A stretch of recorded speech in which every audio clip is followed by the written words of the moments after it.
En ce temps-là, Jésus disait à ses disciples, « Si vous m'aimez, vous garderez mes commandements. Moi, je prierai le Père, et il vous donnera un autre défenseur qui sera pour toujours avec vous, l'Esprit de vérité, lui que le monde ne peut recevoir, car il ne le voit pas et ne le connaît pas. Vous, vous le connaissez, car il demeure auprès de vous et il sera en vous. Je ne vous laisserai pas orphelins, je reviens vers vous. D'ici peu de temps, le monde ne me verra plus, mais vous, vous me verrez vivant, et vous vivrez aussi. En ce jour-là, vous reconnaîtrez que je suis en mon Père, que vous êtes en moi et moi en vous. Celui qui reçoit mes commandements et les garde, c'est celui-là qui m'aime, et celui qui m'aime sera aimé de mon Père. Moi aussi je l'aimerai, et je me manifesterai à lui. Acclamons la parole de Dieu. Louange à toi, Seigneur Jésus.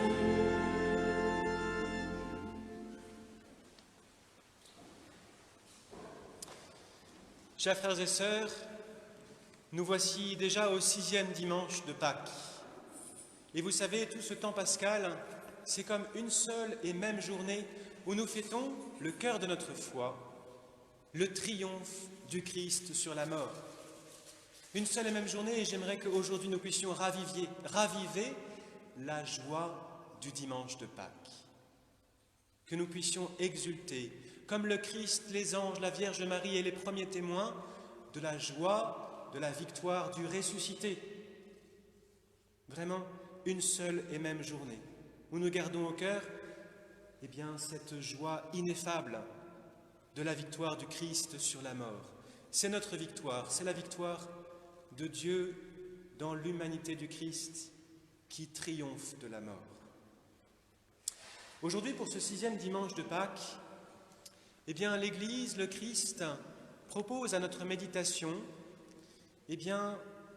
un passage du Cénacle. Vous savez, ce moment où les apôtres sont rassemblés autour du Christ au cours de son dernier repas. Il est sur le point de donner sa vie, de tout livrer. Et dans ce dernier repas, il donne ses dernières instructions. C'est comme le résumé de ses 3 ans de vie publique avec les apôtres. La fine pointe de son enseignement condensée dans ces quelques chapitres dans l'évangile selon saint Jean. Je vous souhaite, cette semaine par exemple, de relire ces chapitres 13 à 17 de l'évangile selon saint Jean. Ces discours après la scène où nous avons la fine pointe de l'enseignement de Jésus, son testament, ce qu'il voudrait que nous retenions, le cœur de son enseignement. 5 chapitres, donc 1 par jour, vous aurez le temps d'ici l'Ascension. Chapitre 13 aujourd'hui, 14 lundi, 15 mardi, 16 mercredi et 17 jeudi de l'Ascension, pour vous imprégner de ce nectar de l'enseignement du Christ. Aujourd'hui, dans ce bref passage de l'Évangile que nous entendons, si vous le lisez attentivement, vous verrez qu'on peut y trouver une certaine symétrie. Et s'il y a une symétrie, il y a donc un cœur vers lequel le regard converge. Je vous invite à faire cet exercice de trouver peut-être les symétries, de voir comment ce cœur se dégage. Et je parlerai brièvement de ce cœur de l'Évangile aujourd'hui. Tout est important dans l'Évangile, le moindre petit détail. Il ne faut faire l'impasse sur aucun détail, même la petite virgule. Tout est important.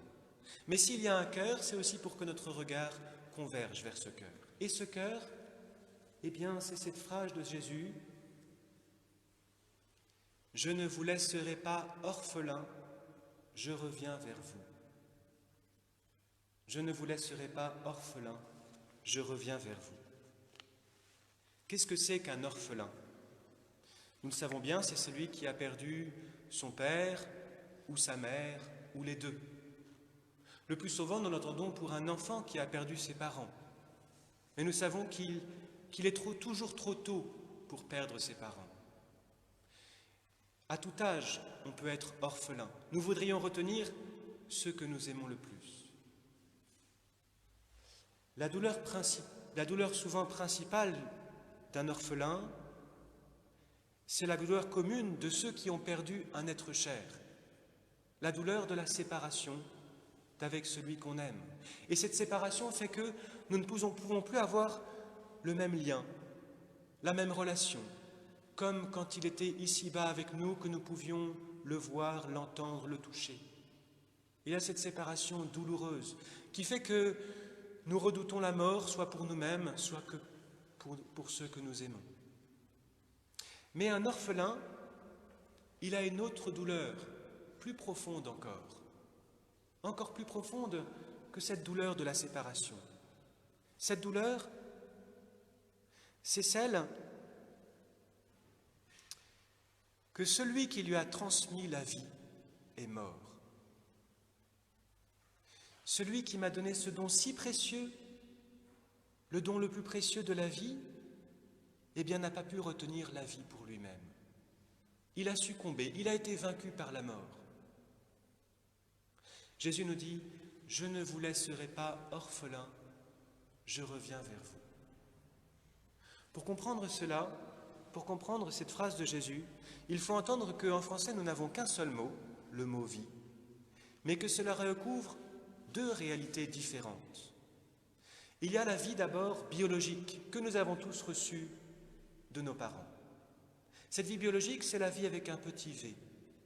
C'est celle que nos parents nous ont transmis, ce trésor de la vie, et si nous sommes orphelins, qu'ils n'ont pas pu retenir, eux-mêmes ont succombé à la mort. Et nous pourrions nous dire, à quoi bon transmettre la vie si c'est pour cette défaite? À quoi bon transmettre la vie si elle est vouée à la mort? Et avec le même mot « vie », il y a une autre réalité. C'est la vie avec un grand V. La vie divine, la vie de Dieu en nous. Les apôtres, dans l'Évangile aujourd'hui réunis autour de Jésus au Cénacle, eh bien, sentent au plus profond de leur cœur qu'en écoutant Jésus, en cheminant avec lui, en se faisant ses disciples, Jésus a allumé en eux une vie divine, cette vie avec un grand V. Et il est sur le point de mourir. Est-ce que tout sera perdu? Est-ce que ce trésor de la vie divine que Jésus leur a transmis va s'éteindre avec sa mort? Est-ce que la mort va vaincre cette vie-là? Eh bien, Jésus nous le dit dans l'Évangile aujourd'hui, « Je ne vous laisserai pas orphelins, je reviens vers vous. » Il va y avoir la douleur de la séparation, ils ne pourront plus voir, entendre, toucher leur Seigneur Jésus. Celui que nos mains ont touché, que nos yeux ont vu, c'est lui le Verbe de vie, dit saint Jean.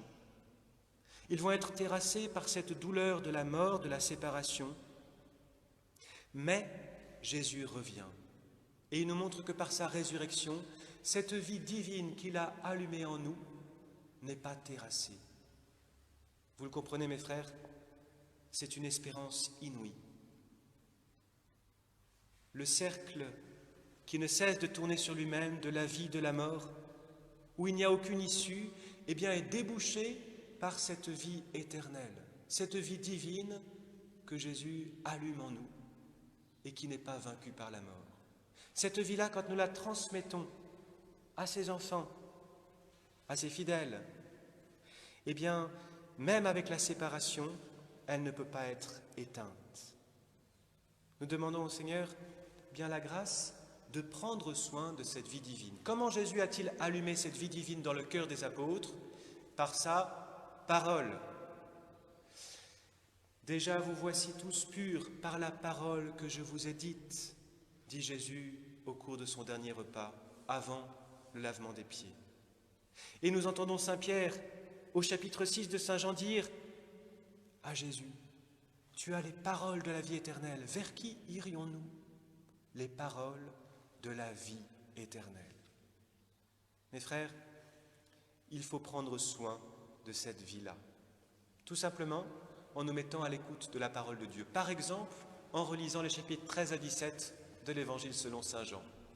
Mettre ce goutte à goutte sur notre cœur qui allume en nous le feu de la vie divine, cette vie divine qui sera,